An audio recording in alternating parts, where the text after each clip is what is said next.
Hi everyone, this is Neha again from Soul Mind Power, and today's video is about how to resolve conflicts so within family, how to ask for anything from your family member, and how to actually help the other person catch what you're doing for them and how are you pleasing them. So it is going to be a nice activity to kind of appreciate each other, which I'm going to talk about towards the end. But before that, I'll talk about how to ask for anything in a much simpler and easier way by using kind statements and grateful statements.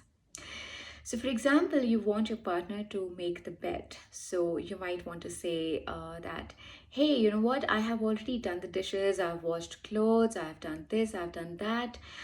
Please make the bed. So, you have, used the word please, but it is still not kind enough. When I say kind statements, you need to be really kind by saying, hey, I would really appreciate if you could make the bed, and this would help me relax a little more or a little bit because I have done a lot since morning. I would be really grateful to you if you could do this for me. So here I'm using kind statements, I'm using grateful statements, I'm using statements where I'm appreciating the other person's effort in advance. So through this, the other person would feel much relaxed and much loved, and then the person will definitely do it for you. The second thing here is to resolve conflicts. Now, as much as we are spending time with each other and we are liking each other's company, or we are not liking each other's company, there are chances that you would have conflicts, and it is all right. Because when the family members are together, we are having different opinions, perspectives, and of course it will end up in heated discussions and arguments and conflicts. The thing here is to be absolutely mindful about it. So for example, if someone's having a conflict with you, know that the other person is coming from a different space. So here you have to empathize, you have to jump into the shoes of the other person and think, why is he saying that? Okay, internally you need to think that the other person is not your enemy. He's your father, mother, your sibling, or your partner. So he's definitely not your enemy, and there's no way that you can just fight back in the same manner. So here you need to be mindful and intelligent and wise enough to kind of just stay quiet, just listen, and just take deep breaths, while the other person is talking and expressing himself or herself. Now once you have done that, and once the other person has expressed himself completely, is the time to go to the other room and think about it as to how you're going to approach the situation. Because of course you can't really go out, you can't really just go out and take a walk, you can't even talk to a person.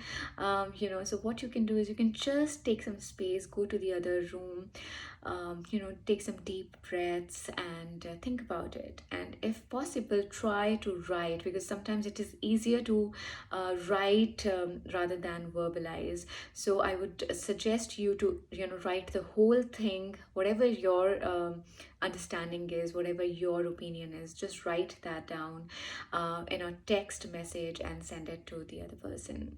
So this way, of course, you would get some time to kind of understand the other person's situation better, and the other person would also understand what he said, what he expressed, and will actually respond accordingly in a much subtle way rather than in a aggressive way. So one of you will have to kind of calm down internally by taking deep breaths, by knowing that the other person is not your enemy.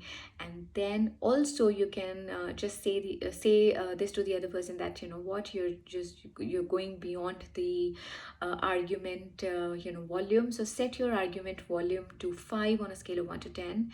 So it needs to be below 5 or around 4, and it can't go beyond 5. So the moment you feel that the other person is raising his voice beyond that level, is the time when you have to tell them that, hey, listen, you're going above the set tone volume, so you need to come down, you need to bring your volume down, you need to bring your tone down. So that is how you can resolve conflicts. The other thing that you can do is when you are expressing yourself, instead of using the you statements, you need to use the I statements. I have already made a video on this, but again, I'm going to talk about it. That I statements is all about expressing your feelings about a situation.